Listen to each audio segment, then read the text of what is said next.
is Alarm Fantasy Football.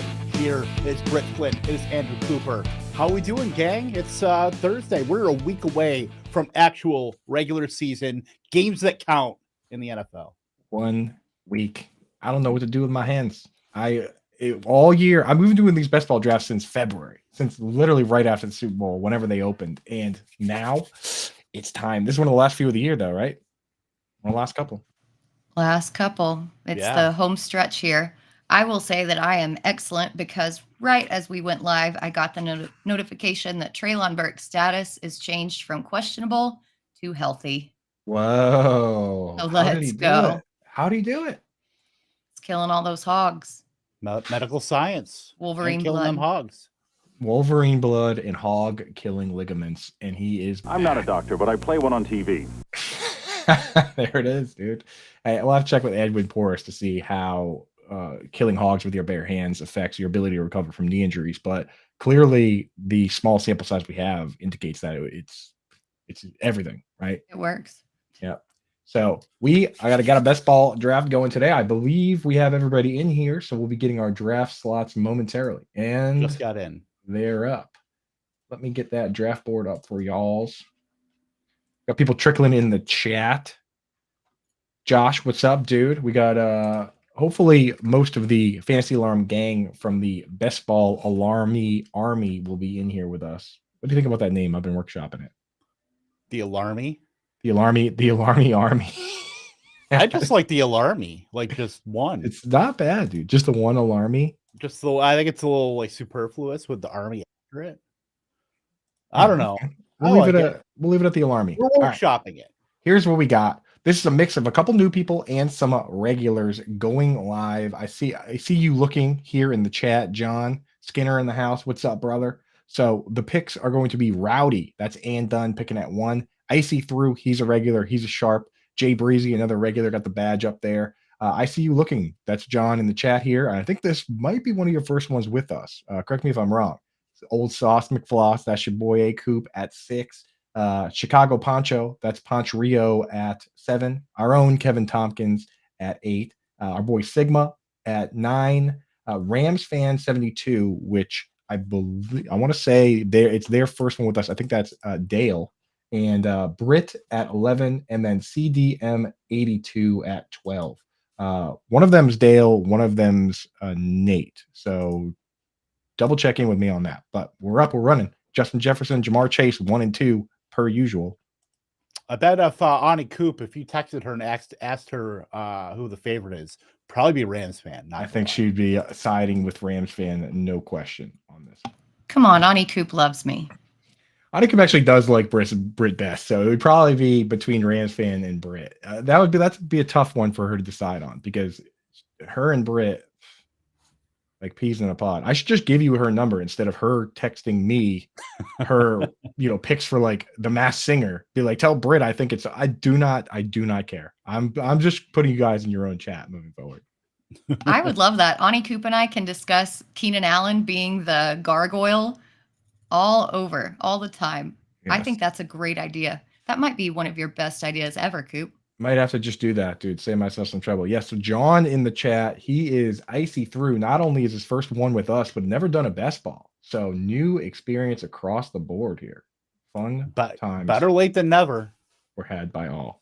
I'm going to draft a player that I haven't drafted much of, and it's going to be Cooper Kupp, right? And when I I've been doing a lot of looking at the projections out there. And for instance, Underdog has their own pick'em section where you can look at certain stat lines they've put together and pick higher or lower. And when you go in and look at a guy like Cooper Kupp, they have him right where you would expect. Over 100 receptions is where we're seeing those over-unders, so the higher and lowers be set. You have you have his yards at like 1,300, 1,250 in a lot of places. I mean, they're not expecting much. If you think that Cooper Kupp isn't going to be Cooper Kupp this year, the move that you probably want to do is go over to Underdog Fantasy, use promo code ALARM, where they'll match 100% of your deposit up to $100, and then go in there and click lower on that number. For me, I've seen enough of this where if the experts of all experts, think that he's going to be himself, then I probably should be drafting more of him. So I'm taking him here. I haven't taken much of him, but that doesn't mean in my big hometown drafts, Nick Skinner in the chat, in one of my hometown leagues, that doesn't mean I'm not going to take Cooper Kupp there. So be on notice, Skinner. Yeah. I got a bonkers stat about Cooper Kupp, by the way, from CBS's Chris Towers, by the way. Matthew Stafford and Cooper Kupp have played together for 28 games, where neither have left the game due to injury, whatever. Kupp scored a touchdown in 20 out of those 28 games, and in the 8 games he didn't score a touchdown, Coop averaged 19.6 fantasy points per game. Is that good? Per sources, that's pretty good. I wonder what his average is on the whole, because it's probably higher than, 19. That's at least 22 ish. That's all you ask for is 20 points, but like a touchdown in 20 of 28 games, that's outrageous, dude. But the games that he's not scoring a touchdown, that's not inflated by that. That's sick. We got a question coming in here from Twitch stream. What's your thoughts? Here we go from James Johnson. What's your thoughts on my team? 10-team QB Jalen Hurts. Sorry, hold on. Let me get the question. What's your thoughts on my team? 10-team QB Jalen Hurts, Jalen Waddle, Amari Cooper, Tony Pollard, Alexander Madison, Kyle Pitts, in the super flex Justin Fields, and then he's got on the bench Ayuk, Evans, White, Pacheco, Pickett, Laporta. Full PPR super flex, and any trade ideas. So how are you guys feeling about that one there? I don't see a lot of holes in that team. No, it is 10-team as well, so you're getting the inflated. That a little bit inflated too, but I don't particularly mind it. What's inflated? With the 10 teams, we talk about the talent. Of course, yeah. But I mean, like, I guess the one move that you might want to try and do is take one of Ayuk and Evans, maybe, or like in a 10-team with Madison and upgrade your RB2. Yeah, because that's what I'm trying to do most times in a 10-team league. Is all I care about is the star players. In fact, in 10-team leagues, I find consolidate. Right, consolidate as much as you can, and I know most people are onto that trick. But if you can do 2-for-1s or even 3-for-1s, it doesn't matter, because it's probably, if you're the worst guy on your bench is Sam Laporta, there's probably still very good players on waivers. So I would try and package up and do a 2-for-1 for a better RB2. But everything else, I loove. It's just, I look at it and it's like, when are you going to start Ayuk and Evans with Amari and Waddle? You almost, pretty deep there.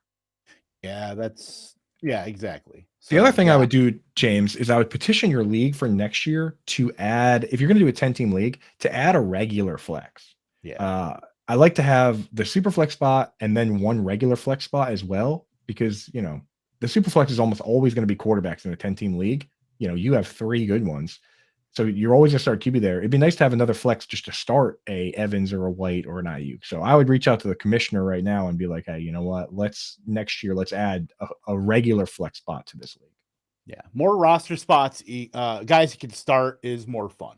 Like, exactly. It is, to me, it's not fun that much. Fantasy is fun, but 1 quarterback, 2 running backs, 2 wide receivers, a tight end, and a flex is less fun than getting to maybe start 3 wide receivers or having like 2 regular flexes or a super flex.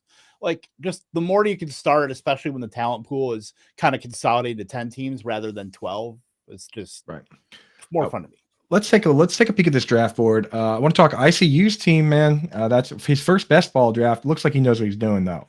Austin Eckler, Chris Olave. I'm not really seeing anything that really jumps out like crazy just yet. I will say Chicago Poncho, in a position where most people that I see, if they're going to take Travis Kelce and they're going to take a quarterback in the 2nd round, it would be Patrick Mahomes and go for the stack. Poncho is just saying, nope, best player available. I'm taking my QB1, Jalen Hurts, Travis Kelce. Is that something you're ever doing, Kev? Would you, in that situation, would you ever take Hurts over Mahomes personally, just given the stacking situation?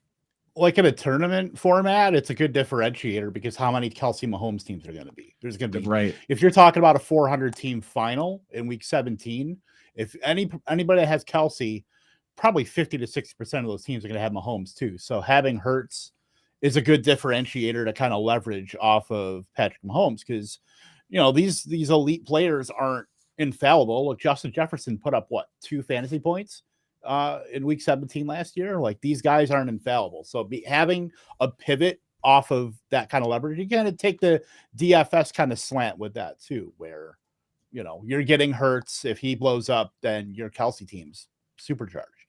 Yeah. What do you think, Flynn? Are you ever going, if you have Kelsey, are you ever skipping Mahomes and going straight to a guy like Jalen Hurts? In a tournament best ball, maybe, but not in just a regular like 12 teamer like this. I will say I did it in a mock draft that we had earlier today. I got Kelsey, and then Mahomes was sitting right there, but I didn't like stacking since it was a redraft format, but that's different than best ball. Yeah, pretty spicy. We also saw here and Dunn, Rowdy at the first pick, going Lamar Jackson over Patrick Mahomes. So, you know, maybe people aren't fully sold on Mahomes being. The thing is with fantasy football that people also got to understand is that you can say that Mahomes is the best quarterback in the league while saying there are better fantasy options. Like Tom Brady was the best quarterback in the league for a while. And besides the year that he threw 50 touchdown passes, there were often better fantasy options. So you got to separate, right? It's the same thing I say with George Kittle. I'm like, George Kittle's the best two-way tight end in the league, and I'm not drafting him in fantasy football.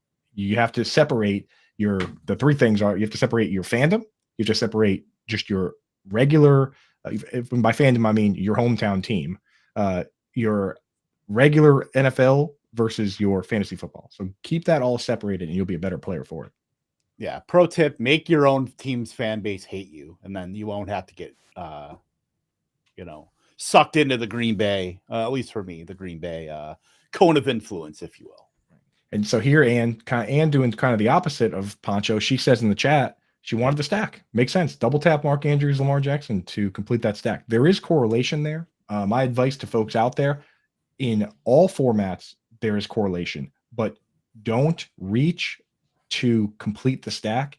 Then you lose all that value. Even Josh Larkey of 33rd Team, who like wrote the Bible on stacking, says that you lose all value by reaching too far to stack. So for Ann, if she's sitting there and says, I don't think there's a big difference between Lamar Jackson, Patrick Mahomes, and Josh Allen, go for the guy that completes the stack.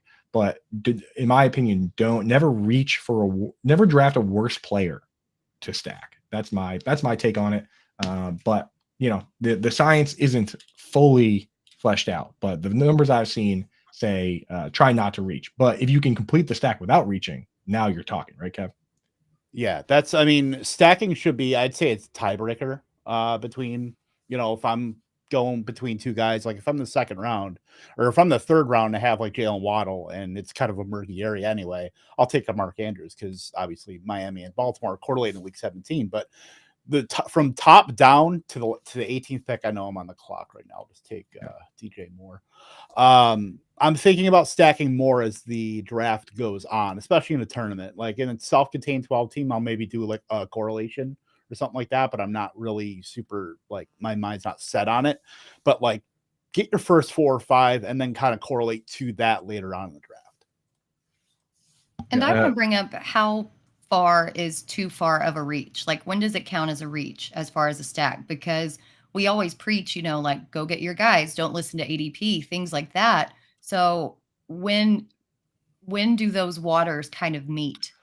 Yeah, so that's my opinion on that is pretty simple. If you were going to reach on the player anyway, that's okay. Like if you, like you're saying, Britt, get your guy. Like if you like a player ahead of ADP, that's not reaching to complete the stack. You were already drafting the player there. Where it's reaching, in my opinion, is let's say you do tiers and you put Patrick Mahomes in tier 1 with Jalen Hurts and Josh Allen, and you have Lamar Jackson in a separate tier in tier 2. If you were to draft against your own rankings and what you actually believe and go a full tier down to Lamar Jackson just to stack, that's where, in my opinion, you've reached to complete the stack. If you just have those guys even, now it's not a reach. Does that make a lot of sense? It's like if you were going to do it anyway, then yeah, absolutely do it anyway. And that's not, you're not forcing the stack in that sense. Right. And Josh in the chat makes a good point, Kev taking RBs, and I still haven't taken one. So a little bit of bizarro world here. To be fair, they are young and sexy running backs. That's true. I would have 100% taken Joe Mixon if Chicago Poncho didn't knife in there and take him from me. And it was going to be Ramondre, but he got taken a pick ahead of me. So, I mean, that area for wide receivers is just, it's not great. Yeah, Like, I like Keenan Allen. I got enough of him. I've got enough DK Metcalf. I mean, with that price is a lot better than the 2-3 turn price we were paying like a month or two ago. But still, I would much rather have Ramondre Stevenson or Gibbs or Mark Andrews, or if T. Higgins had fallen, I would have taken him. we got Yeah, Tom Lucia in the chat saying Jake Ferguson, Tommy Lou. That's another one of my hometown buddies, dude. No, Jake Ferguson, man, come on. The thing about Jake Ferguson is people want him to be Dalton Schultz. Last year when Dalton Schultz got hurt, he wasn't Dalton Schultz. Peyton Hendershot ran more routes, played more snaps from the slot, right? And that would be the case if we just had Schultz leave and everything was the same, but we don't have that. It's not just CeeDee Lamb and Michael Gallup anymore. Now we got Brandon Cooks coming in. So I do understand the idea that maybe Dak Prescott just loves whoever's playing the tight end position regardless. But I got to tell you, it's a new group of wide receivers. There's multiple tight ends with the team, and Kellen Moore ain't walking through that door. He's gone, baby. So the volume they might not be a team that throws the top 5 pass attempts like they have virtually every year. So I get the idea, Tommy, but I don't know if I'm on board. I don't know if I'm on board. Maybe last round pick or maybe in best ball. Well, you made a good point there too, that Hendershot ran more routes out of the slot. The official depth chart actually has Luke Schoonmaker over Hendershot and behind Ferguson. So if that situation's already there, we kind of maybe need to be looking at Schoonmaker to be making a play as the pass catching tight end in this system. Good thing. To look Our out. generation's Blake Jarwin. Let's go. Oh, poor Blake. I just almost took another wide receiver. Almost wish I did, but I just took I drafted Kenneth Walker for the first time all year. This is the one time I have Kenneth Walker. I don't think I have many on any dynasty teams either. So there you go, Kenneth Walker time. Want to hear something sick? If Ken Walker made it to me, I was going to take it. You're going to take him too? Yeah. I was just looking around. Who are you and what have you done with Kevin Tompkins? I took Ken Walker not because I like Ken Walker, but because I'm horrified about the running backs that are coming up next. I mean, just like, goodness gracious. And just this draft, I'm glad I am doing this the way I'm doing it, because going back, now in my hometown draft, I said I might take Cooper Kupp. If I'm in that spot, I will take Bijan Robinson now. Just looking at what came to me on the way back, I think I would much rather have Bijan. So, hey, that's why we do these, right?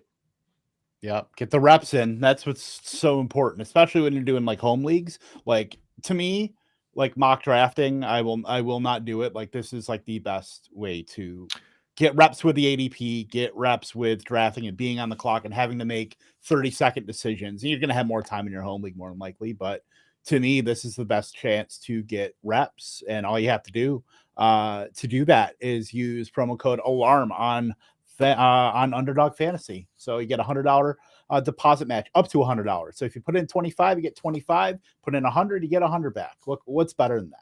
Right. Then you can jump in here and do these hashtag family best ball drafts with us. We do them these are all members of Fantasy Alarm. Right now we have a deal going on for that as well. If you go to fantasyalarm.com and click all pro and then go to annual, you get 40% off on the annual deal. And here's the thing.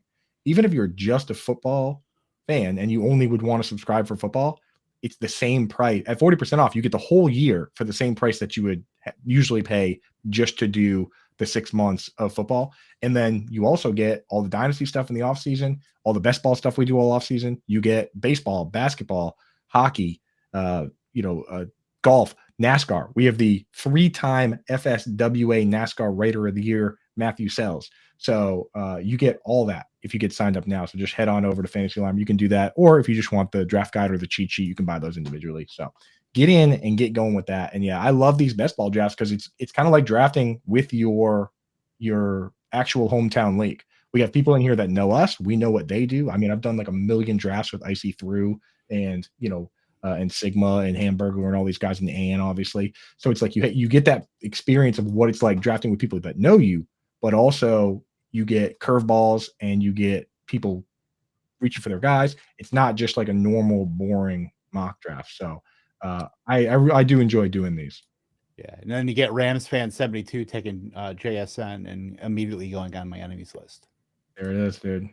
But I don't have a lot of McLaurin, so I'm fine with that. I don't have a lot of Devontae. I've been talking kind of down on him about not being a first round pick, but I didn't have to take him in the first round. So there you go.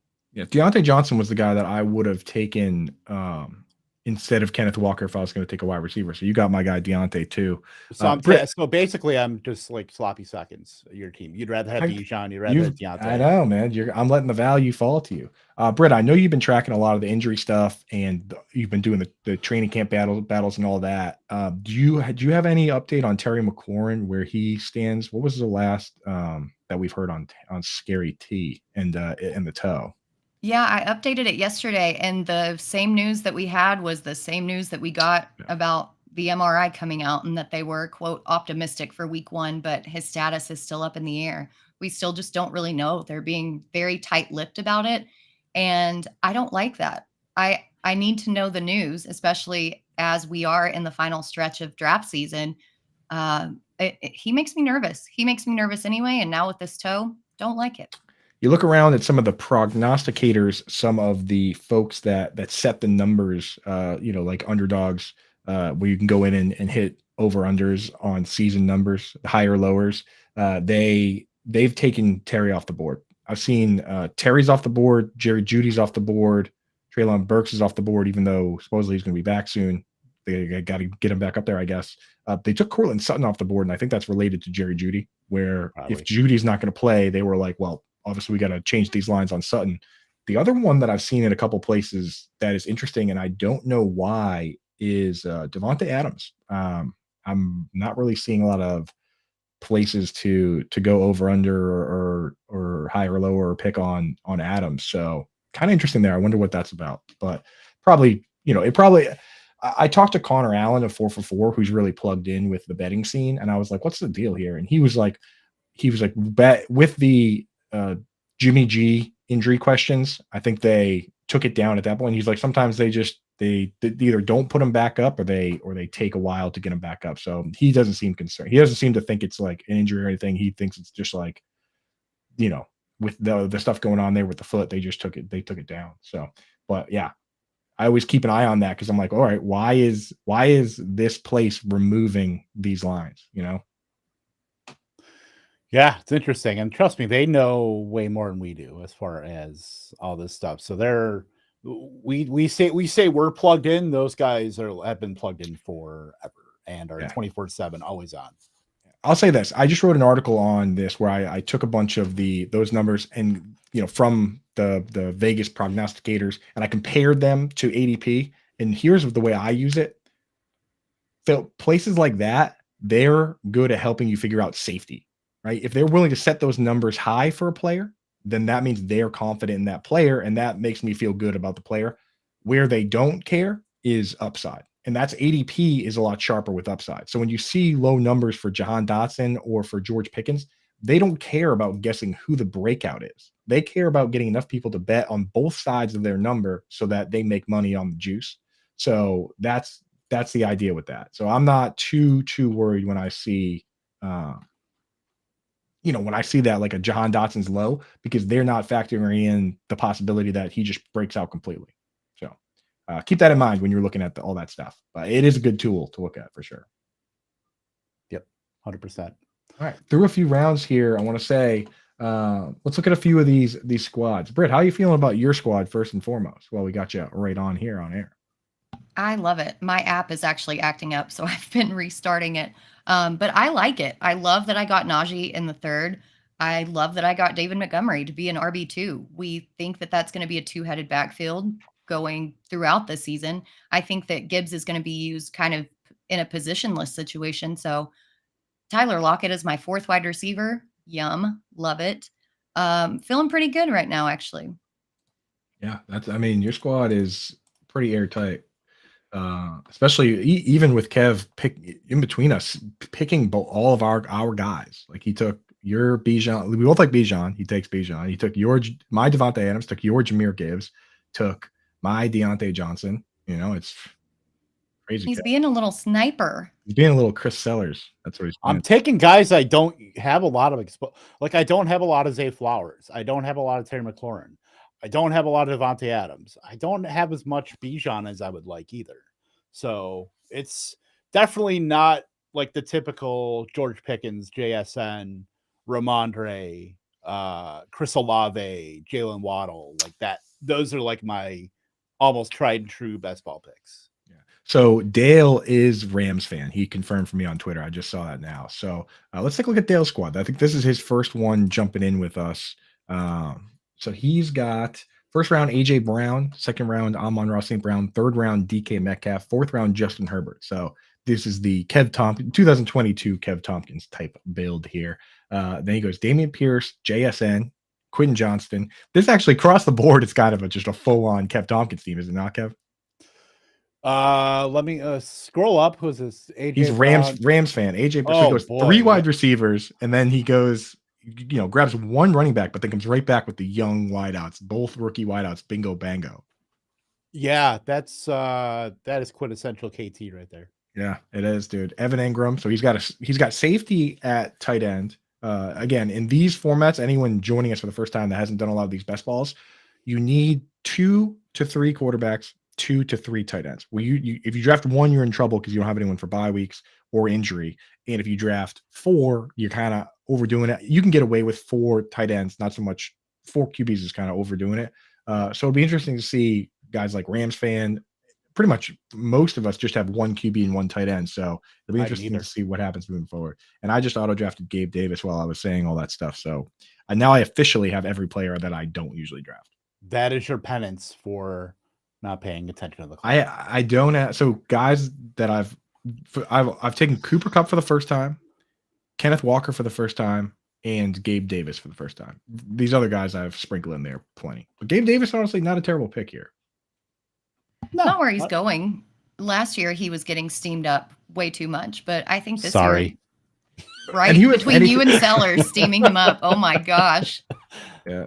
I really, honestly, the thing is, as obnoxious as I am during the off season about players that, about the players that I'm drafting or fading, I didn't go too crazy victory lapping the fact that Gabe Davis wasn't really worth his ADP. And honestly, when I go back and look at it, he was pretty good, man. I mean, he missed a couple games, still had 800 yards, 7 touchdowns. He was fine. I mean, compared to like Allen Robinson, who was getting picked like in tandem with him, like he looked like Justin Jefferson. Yeah, he was fine. So wait a second. What is that? Wow. Great point by Chris Sellers. I just went to look at this. Chris Sellers says, so we've been talking about Underdog Pick'em, which is a new thing they have where they set stat guidelines and you can go in and pick at higher or lower. And if you hit it, then they pay out, right? If you want to get in on that, it's the same site as this that we're doing the best ball drafts. It's Underdog. Use promo code ALARM. They'll match 100% of your deposit up to $100. Sellers points out that they have this feature in there. And I was like, what do you mean 0.5 total yards as a promo? And if you pick it, then you win. And I'm looking at this and he's right. It's exactly right. It's kind of a free bet where if you go in and pick Patrick Mahomes 0.5 total yards higher, then I like all he has to do is play on Thursday. So, I mean, obviously you got to get in there and hit that. Make sure you use promo code ALARM when you do it and get set up with that. So yeah, I mean, I didn't even know that was on there. Free pick on the pick'em spot. Patrick Mahomes to get 1 yard on Thursday. And those tend to kind of appear and disappear very quickly. Yeah. So if you went in on it, like, don't wait. Yeah, it's good. It's good with like if you're going to combine them to try to 20x your bet and all that. It's a good like free square. I mean, so you would only have to get through. I think you have to play a minimum of 2, so you have to play that plus another one, and I think that's 3x if I remember right. But yeah, they do those all the time for like either bigger events or like they'll probably do them, bi-weekly. I know they did it for the NCAA tournament too. They've done it for golf masters and stuff like that too. So yeah, definitely pay attention to what's going on because they'll throw these out every so often. I might put a lot of money on this. I might just pick Jared Goff higher than 256 passing yards and put that with Mahomes getting 1 yard and just put my mortgage on it. I'm thinking about it. I should probably make a pick in this draft before I do that, though. What do you guys say? I actually have Goff going lower in that game because it's outdoors and it's away. Under, lower. Lower. That's no good. Yeah. I don't know. Who will the Chiefs roulette wheel land on for the random touchdown? Blake Bell? Whoever gets that shovel pass, could be anybody. Could be Blake Bell. I do have Travis Kelce higher than 0.5 touchdowns, so I think he's going to get the shovel. You got the higher with the shovel? I mean, could be Noah Gray. I might start all three tight ends, Noah Gray, Travis Kelce, and Sam Laporta in that Just game. all of them.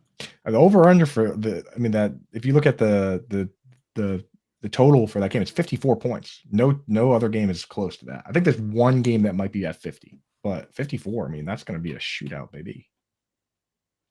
I went around, but I reached for my guy. I guess not my guy. Rude. I'm on the bandwagon. You guys said I could be on it, so. Who was it? Who'd you take? Kincaid. Oh yeah. Yeah. I already took my guy Waller, so you can have him. But yeah, Kincaid, I'm feeling good about it, man. I'm feeling good about it. It's a little frothy in the 9th, but it is what it is. It's now vibes-based drafting season. It is ADP is a construct, so just good vibes. And you know who has Indianapolis just overall, not even counting the Jonathan Taylor stuff, just is the worst vibes-based drafting team I think you can make, even with Richardson. Yeah. Jack Sensen makes a good point. That's Jack Straw, usually drafts with us, not in this one today. He makes a good point that you can this one, it's actually only $10 because I typed in 100,000 and it said that was too high. It said I can only do 10. All right, Mattress Mac. So it wouldn't let me bet $100,000. All right, I guess I'll play the hits. If you go over to Underdog Fantasy and deposit $100,000, if you use promo code alarm, they'll give you $100. So they'll match you up to 100 if you deposit 100,000. But just know that if you're going to use that free Patrick Mahomes thing, you can't. You can only do $10 on that one. Just if anyone's planning on doing that and getting on my level. Yeah. I'll probably do one after this draft, to be honest. I can't stay away. The pick'ems are my favorites. Yeah, they're great. And this year they added the insurance too, that they didn't have last year. So that How's that insurance makes it so the insurance, you have to make 3 picks at minimum instead of 2. But if one of your picks doesn't hit, then you can still get paid out.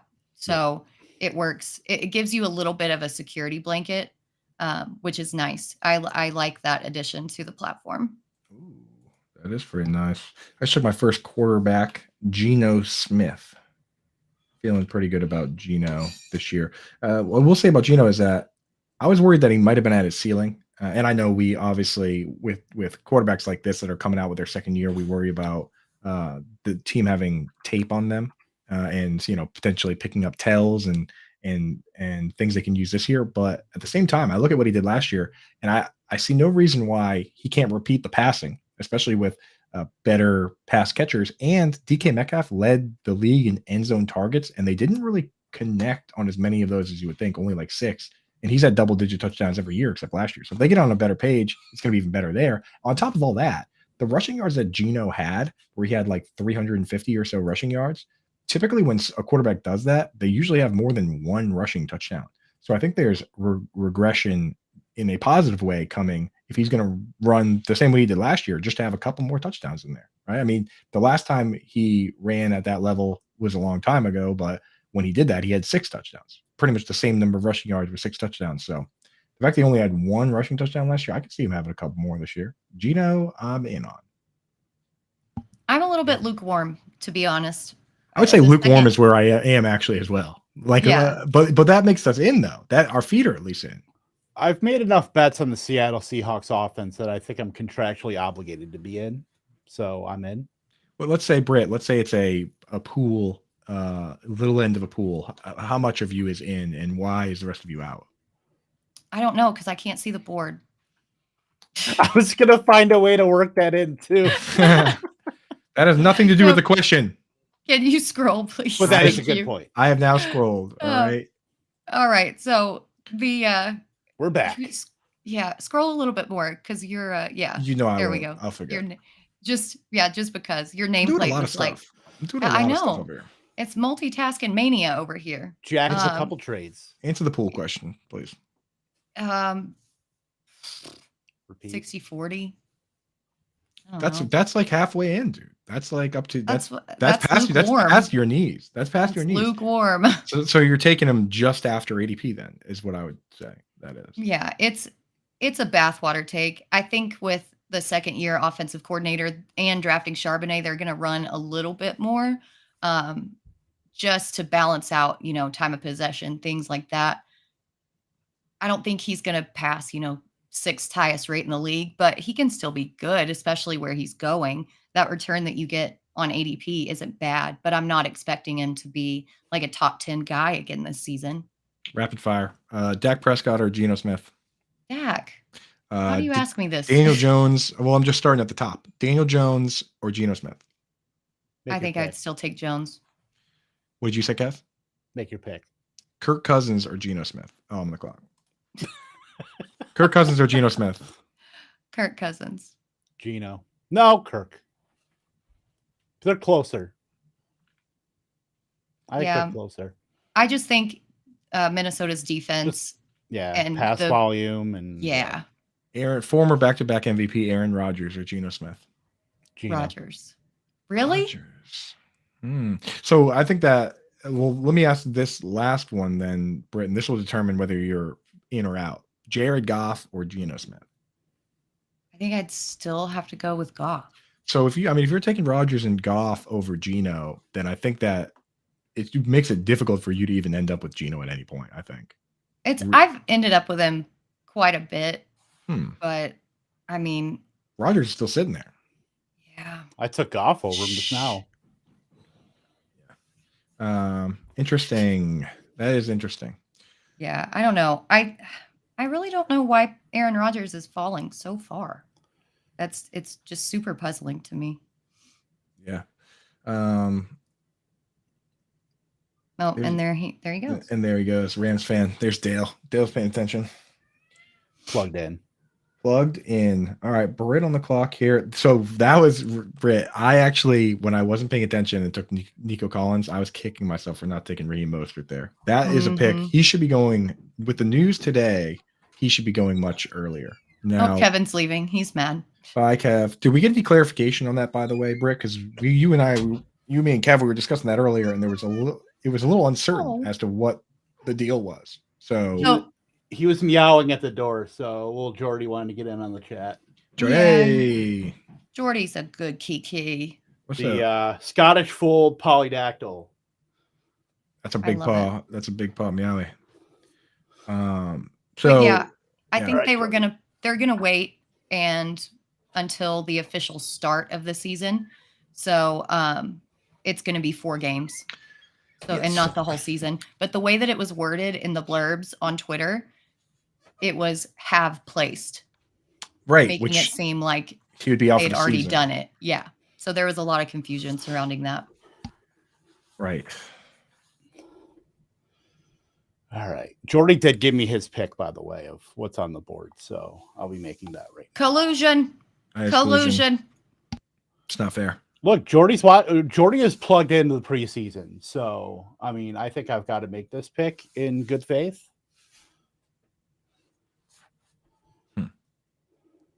I feel like when you wait so long on quarterback, though, you've kind of got to make a back-to-back situation just because there's so much uncertainty with those later round QBs. I just didn't want to be stuck into Jared Goff and Ritter and Howell. I didn't want to be stuck in 2 of those bottom guys. Don't get me wrong. I like Howell. I have taken enough of Ritter, but I don't know. Pick it in the preseason. I know it's preseason, but I'm convinced that there's going to be some smoke to that fire with a second year. Maybe not like a full breakout, but at least marked improvement in that Steelers offense. Yeah, I agree. I mean, he only threw 7 touchdown passes last year. It's got to be better than that. So confidence does a lot, and he looked very confident. Yeah, that's true. So we'll have to see. I don't know if I'm expecting him to do like a Trevor Lawrence style jump, though. I mean, how many touchdown passes for Kenny Pickett is reasonable? 25? Feels I'd like say a lot. I was gonna say between 20 and 25. I was right there at 20. 20. So we're all about on the same page. Yeah, sounds about right. That's for a still guy gonna like- put him in the teens. Yeah, and you got to remember that he can maneuver, right? There's different classifications of quarterback in terms of mobility. Like obviously, there's just true rushing quarterbacks: Josh Allen, Jalen Hurts, Justin Fields, Lamar Jackson, Anthony Richardson. Like these guys are getting full on designed run plays, whereas a guy like Daniel Jones, I guess he's probably on the cusp of that. But guys like Trevor Lawrence, Joe Burrow, those guys. Patrick Mahomes, they're mobile, but they're not rushing QBs. They're capable of 300, 350 rushing yards, where I think that's where Kenny Pickett actually falls. And then you have a class of guys like Mac Jones, Jared Goff, Kirk Cousins, where if they have 100 rushing yards, I would be like, good job, buddy. Congratulations, Yeah, there's a huge discrepancy between guys that are getting like the designed runs, like the fields that we know are going to have plays called where they are running versus guys that are going to be making something out of nothing and leaking out. It's obviously more consistent with the design rush guys. So that's an important designation to make when you're looking at these quarterbacks and just trying to pin down rushing upside. Right. And Scott Frankel in the chat says they're called statues. And I think that's about right. And I want to ask you, Scott Frankel, as a UNC guy, how is Sam Howell? Is he a like designed run guy where he's like Cam Newton running powers, like, with a fullback or whatever? Or is he more of just like a opportunistic runner in your experience? Or did you guys watch a lot of UNC? I know Frankel is a UNC fan. So I'm kind of asking what flavor of rusher is Sam Howell? Because people keep telling me he's mobile, but in his short time, I didn't see much designed running. Like, is he doing like QB draws and stuff? No. So the thing with Sam Howell is that after Michael Carter and Javonte Williams both went out in the same draft, he also lost a bunch of his receivers. He had 0 playmakers and was forced to make plays with his legs. And a lot of those were scrambles instead of designed runs.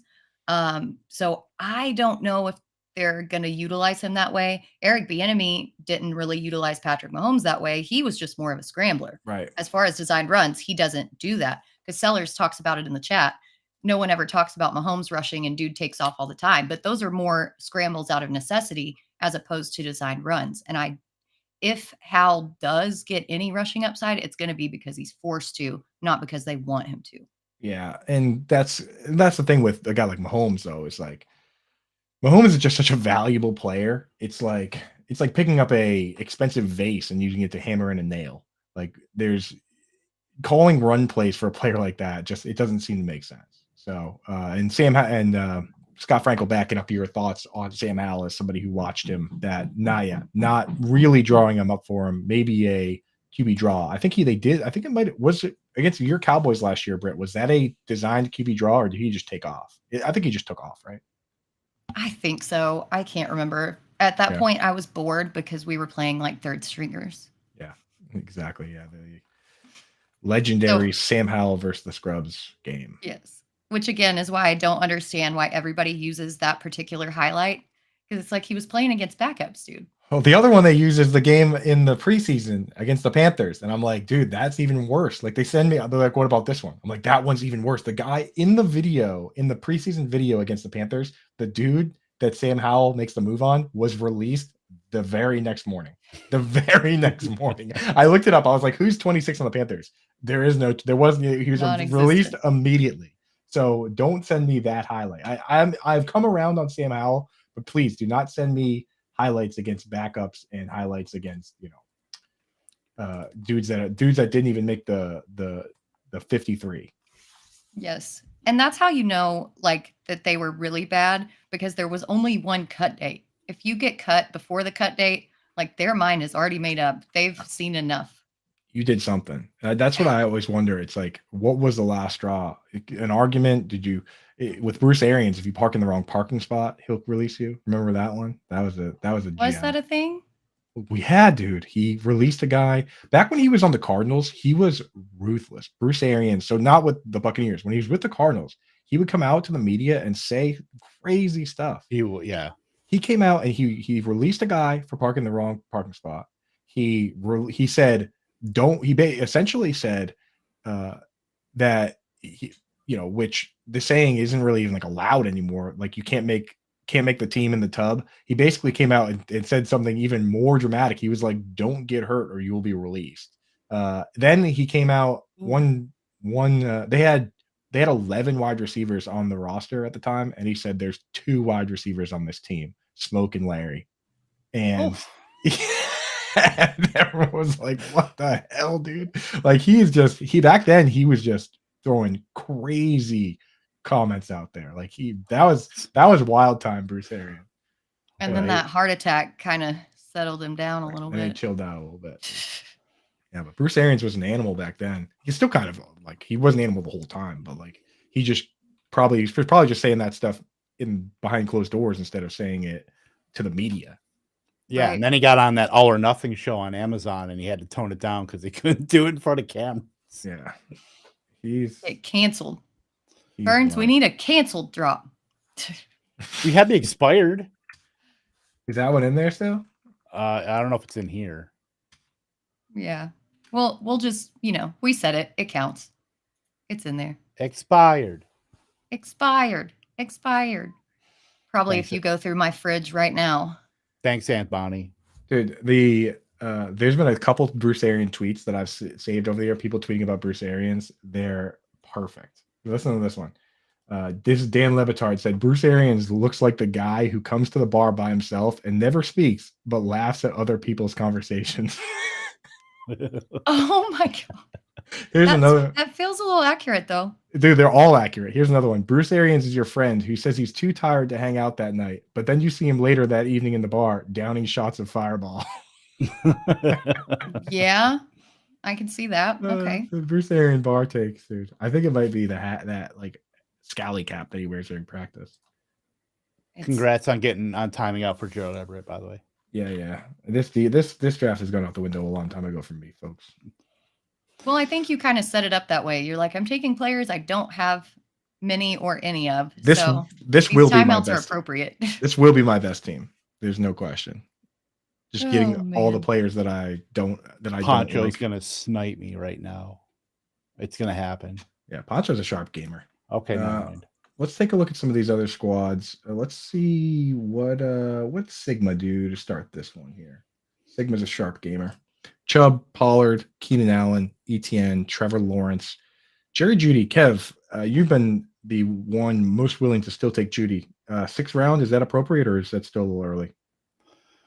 It's about right. I think on like the NFC primetime, like drafts like that, like some of the high stakes ones, he's going later. Like one of those, Jonathan Taylor went in like the 8th round. Like a lot of the high stakes people are really scared off about the Taylor stuff, but I think like week to week stuff, I think that's certainly impacted less. So people are more willing to take shots on guys like McLaurin, Jeudy, JSN, which is hilarious because all 3 of them went back to back here in this draft. But yeah. Sigma's first 3 picks are the exact ones I would make from that spot.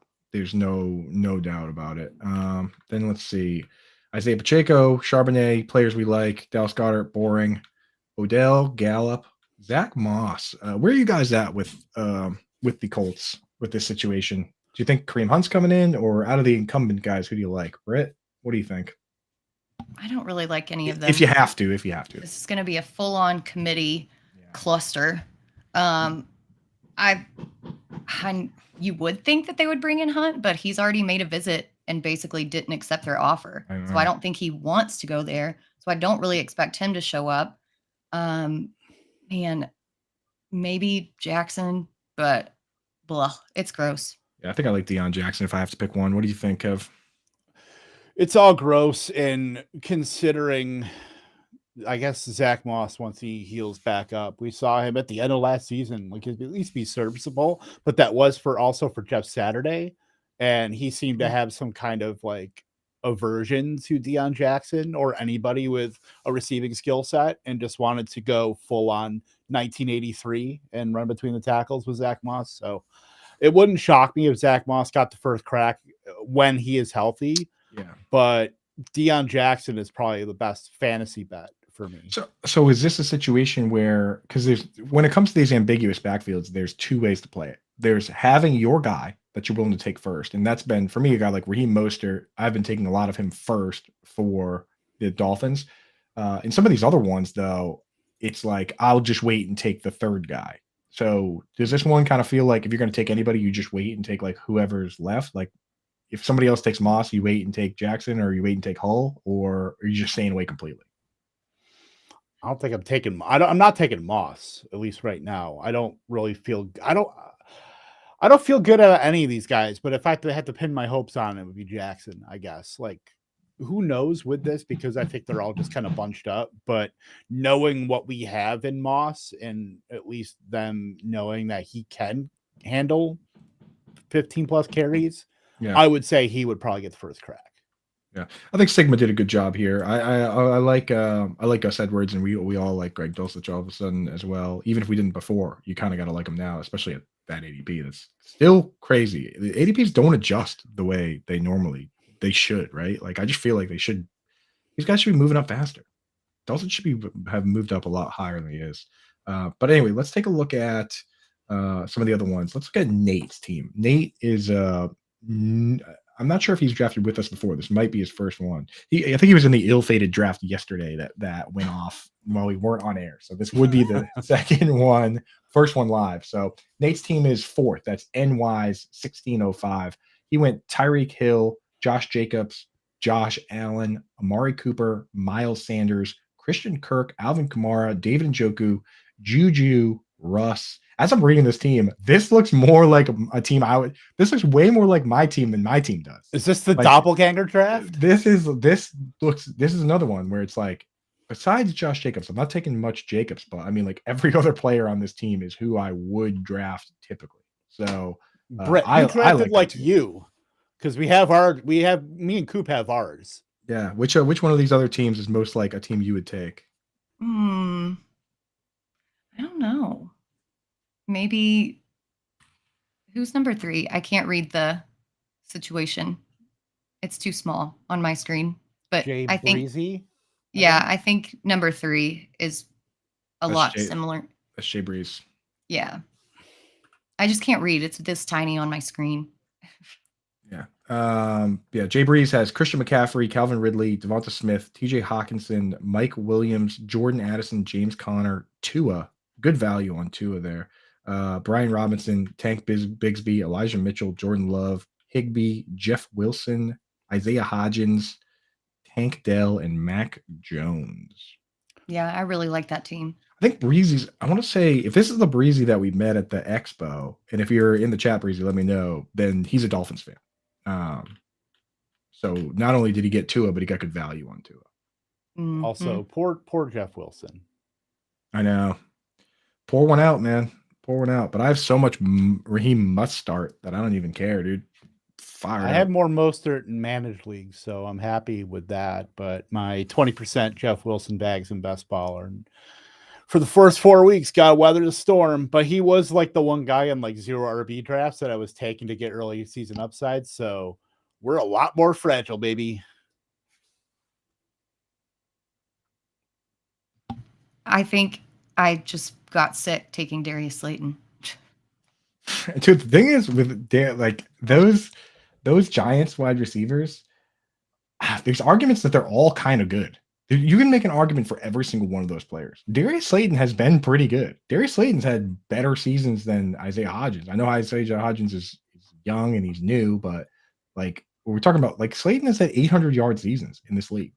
And Sterling Shepard's had how many double-digit target games has Sterling Shepard had? Well, Shepard's not even in the starting depth chart. He's still like way behind. It's crazy. Yeah, and Slayton is the number 1. So I guess if I had to decide out of the elephant graveyard of slot receivers, that it's not too bad to take slot Slayton. Receiver Voltron. Yeah, it's a mess, dude. If you could somehow combine them to one, and then you got Wan'Dale Robinson, who they didn't put Wan'Dale on the IR where he misses 4 games. So they say he's going to miss a little time, but if they're not expecting him to miss 4 games, I mean, come on now. Come on now. 2 or 3, baby. Yeah. Now, I want to ask you guys about one other thing I saw, which was the the Chiefs, for absolutely no reason at all, came out and pretty much told everybody that Rashee Rice and Justin Ross are not going to be full-time players, that they're just going to be part-time package players. I don't know why. I love that they said it because it gives us information, but I don't know why you would even feel the need to say that. But so that makes Sky Moore and who else the full-time starters? MVS or like who? Probably, unfortunately, probably MVS. He's listed as second, which I don't understand because he is so just a guy, like not exciting. If he wasn't making $10.5 million, if he wasn't making $10.5 million, he'd be cut by now. Right, that was a mistake. That you could put that right with the Nelson Aguilar Patriots. 2 years, 22 million or whatever it was. Like chasing field stretchers from other teams. It doesn't add up. Not great, Bob. Great, Bob. It's like did it work for those guys? No, but maybe it work for us. Maybe it'll work for us. Yes. So one last team I wanted to talk about before we jump off here is CDM's team. That's Gringo Loco on our Discord. Great dude jumping in here. I think this might be his first one as well. He took CeeDee Lamb, Saquon Barkley, Christian Watson, Aaron Jones, George Pickens, Jahan Dotson, Michael Pittman, Brandon Cooks. So he waited on tight end, which is tight end and quarterback, which is good. And he had a nice mix of safety and upside, I feel. Right? CeeDee Lamb, very safe. And then George Pickens and Jahan Dotson, obviously the hot new thing. But Michael Pittman's pretty safe too. And Brandon Cooks is a quintessential best ball player. So let's see. He pieced together quarterback. How do you feel about the way he did quarterback and tight end here? I think that's good. If you're going to wait on quarterback, you definitely want to take 3, which he did. He stacked Lamb and Cooks and Dak. Right. Yeah. Right. So that waiting worked out really well for him. I am a little bit worried about the tight end situation with Schultz and Knox, especially with Kincaid there. Oh, there is look at that. Just when I was like thinking the same thing, and I scrolled down and would you look at that? Gives himself a shot at upside with Hayden Hurst. What a great draft by Gringo, man. Yeah, that was excellent. I think the trick to everyone having a good draft was me drafting the worst team I've ever drafted. That helps. I just shared with the community. I just wanted to share with the community on this one. So after taking so much, it only took a $5 best ball to get us back on track. Burns, what was that drop? I wish you weren't a liar. Excellent. No, that's charity. I'm writing this draft off when I do my taxes. $5 charity draft there. I just gave back to the entire Fantasyland community. Well, anything else before we jump off, guys? Anything to say? 1 week left of football. I want to say good luck to everybody out there drafting your teams. Yep. Have fun, but don't get sloshed. That's right, dude. That's the dangerous game. And if you do plan on getting sloshed, the easiest way to protect yourself, print out the Fantasy Alarm Ultimate Cheat Sheet. Not only do we have the top 200 on there, all the auction values, I went in and took all my dynamic tier rankings and I color coded them. So not only are they in order of who I like to draft, not only are they separated by upside versus floor versus handcuffs, but I also color coded them green for guys I like above ADP, yellow for guys I like at ADP, or as Britt would say, 40% in the little end, or red for guys I'm just not taking at ADP. So feel free to throw back the fireball and just Where's my bourbon?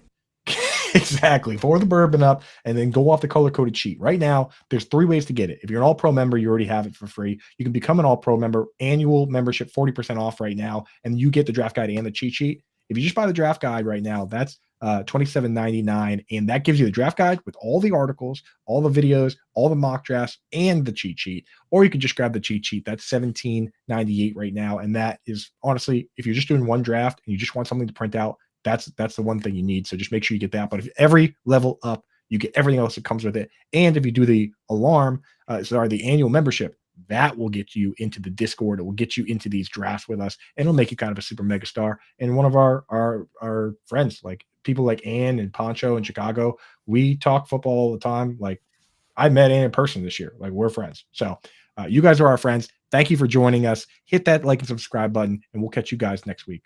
Cheers.